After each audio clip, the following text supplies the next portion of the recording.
Bom dia, Aline do canal Borgonha, esse canal que fala de vinho, turismo e gastronomia. E hoje eu vou falar um pouquinho mais do solo dos vinhos brancos. Eu recebi uma pergunta super interessante no Instagram, na qual um cliente meu que eu atendi o ano passado, apaixonado pelos vinhos de Puligny Montrachet e de Chassagne Montrachet, que são os grandes ícones do branco, apesar de existir também tinto, Puligny uma mínima porcentagem, Chassagne tem branco e tinto, mais dividido aí branco e tinto.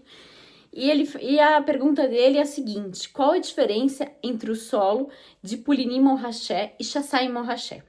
Então eu decidi abranger um pouquinho mais essa pergunta e falar dos solos dos vinhos brancos, né, dos ícones aí da Côte de Nuits. Então eu vou começar por Meursault. Vou fazer uma comparação entre Meursault, que é a capital dos vinhos brancos da Borgonha, Puligny Montrachet e Chassagne Montrachet. Então Meursault, em geral, nós falamos que é um vinho muito mais amanteigado, mais cremoso. E tudo isso é um reflexo do solo, porque o solo de Meursault é um solo argilo-calcário, mas muito rico em argila. E a argila, então, ela retém água, fazendo com que a uva ela amadureça mais. Então, eu tenho mais frutose, você vai ser mais denso, então vai ter mais essa cremosidade, tá? Em alguns anos mais quentes, eu tenho essa sensação, inclusive, doce, mas é só uma sensação, porque eu sempre falo, repito, é menos de 1 grama de açúcar por litro, tá? Mas devido à grande presença da argila nos solos de Meursault, então vai ser um vinho mais cremoso, mais amanteigado. Mas existe uma exceção, que é um Meursault que eu gosto muito, inclusive, que eu sempre falo, que é um Meursault raríssimo, que é um Meursault Premier Cru Perrier. Então, como o próprio nome diz, Perrier quer dizer pedregulho, pedra. Então, é uma exceção, né? Porque a Borgonha é um acidente geológico. Então, às vezes eu tenho a argila é mais dominante ou calcário, mas às vezes eu tenho algumas faixas que vai ser o oposto.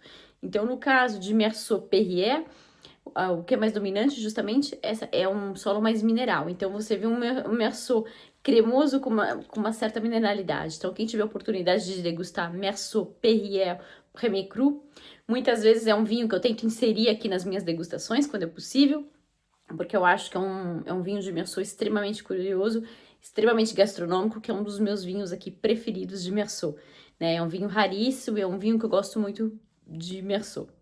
E o solo, então, de Puligny Montrachet? O solo de Puligny Montrachet é o oposto de Meursault, apesar do vilarejinho estar um ao lado do outro, tá? O Puligny é um solo extremamente calcário, tá? A drenagem ela é maior, é um solo mais calcário. Ele está muito próximo, o Puligny Montrachet está muito próximo da rocha-mãe, então vão dar vinhos mais puros, mais precisos, com uma certa tensão. É um vinho mais complexo, com uma certa complexidade, então eu tenho uma infinidade de aromas que muitas vezes eu não consigo descrever, que é justamente a complexidade do vinho. Então, essa vai ser a característica, então, do vinho de Puligny Montrachet. E aí, então, Chassagne Montrachet, um grande outro ícone. Chassagne Montrachet, eu diria que é um pouquinho a mistura entre Meursault e Puligny.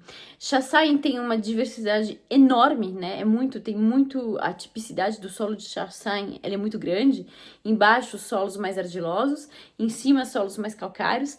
Então, ele tá no meio do caminho entre os dois. Não é tão cremoso quanto Meursault, não é tão preciso, né? Tão mineral quanto o Puligny Montrachet. Muitas vezes eu acho até ele mais aromático, mais exuberante em termos de aroma em relação aos dois vizinhos, em relação a Meursault e a Puligny Montrachet. Então ele fica aí no meio do caminho, tá?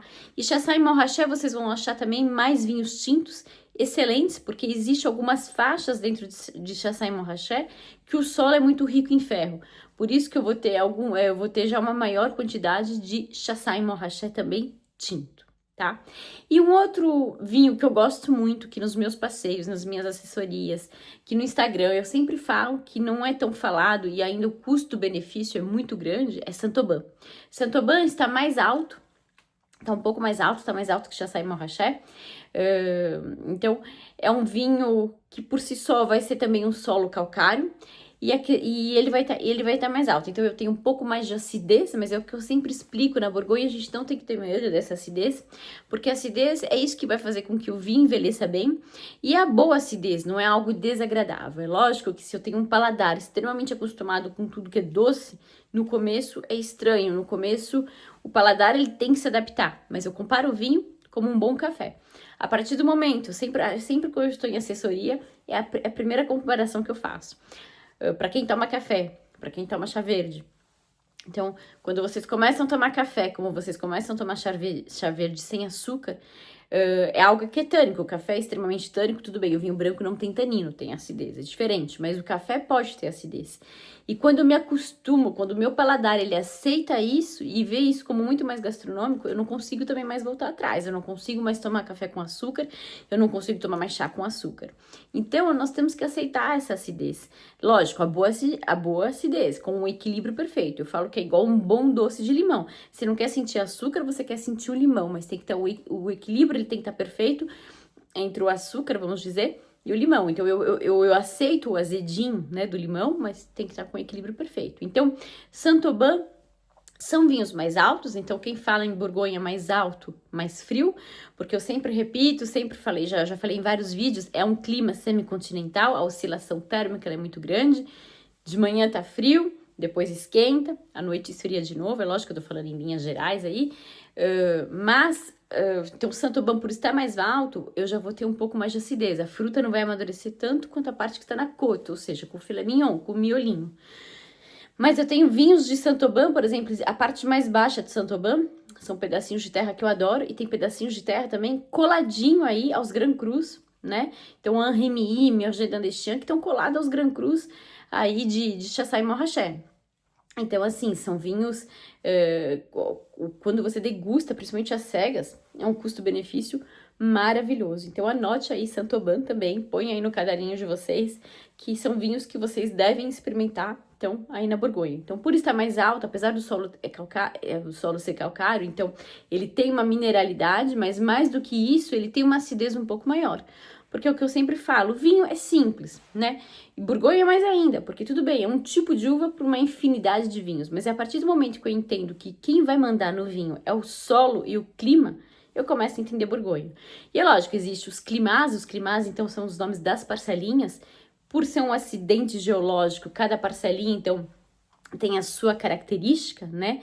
Mas é isso, essa é a magia da Borgonha. Então, às vezes eu tenho um vizinho, eu gosto de pegar muito o exemplo de 2 vinhos de Puligny-Montrachet, Puligny-Montrachet Perrier, não com Premier Cru também, não confunda. Meursault também existe Perrier, mas agora eu tô falando de Puligny-Montrachet Perrier, que é um exemplo que eu gosto de dar, que o vizinho é um Puligny-Montrachet Premier Cru, Le Ranfer. Então, o Perrier é totalmente mineral, Ranfer é um pouquinho mais cremoso, tá? Com um pouco menos de mineralidade.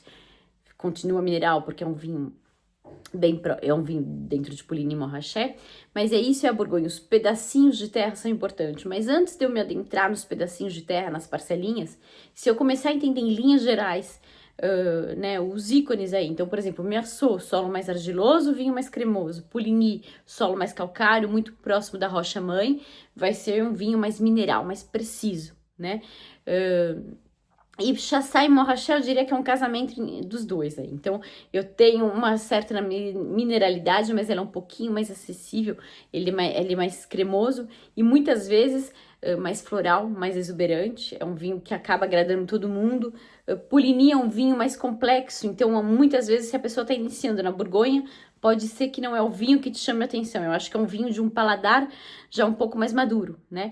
Mas como eu sempre falo, é subjetivo. E o exemplo que eu dou, Puligny é um dos vinhos caríssimos, tem o Grand Cru caríssimo, que é o Montrachet, Batat Montrachet não, Chevalier Montrachet, né? Porque o Batat vai estar também dividido com Chassagne. Assim como o Montrachet, existe o Montrachet, né, da parte de Puligny e o Le Montrachet, que é da parte de Chassagne e Montrachet, mas isso são detalhes, vamos falar em linhas gerais.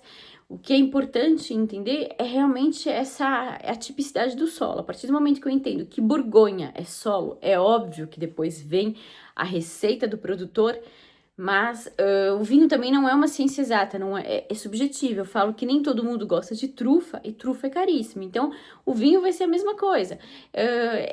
Eu começo, o paladar ele evolui. Eu posso começar gostando de um vinho, e eu vou abrindo meu paladar para gostar de outros vinhos, como tudo. E o exemplo, então eu gosto muito do exemplo do café, porque o café é algo bem acessível, acho que todo mundo já tomou café com açúcar, ou a grande maioria, e aí aos poucos a gente vai tirando o açúcar, aos poucos a gente quer um café melhor, e o paladar é isso, é uma evolução, né, é evolução, tá sempre em evolução. É lógico que o difícil é voltar para trás depois, mas quando ele é uma evolução. Então, assim, né, se deixem levar quando vocês estiverem aqui na Borgonha. Vão em restaurantes com belas cartas de vinho, experimente tudo que vocês possam experimentar. Óbvio que depois também tem a receita do produtor. Como eu falei, na Borgonha são vários produtores, e então tem a receita, e às vezes você prefere tal produtor, às vezes você prefere os tintos de outro produtor, mas em linhas gerais, a primeira descrição que nós vamos ter é o solo, tá bom? Espero que vocês tenham gostado e à très bientôt!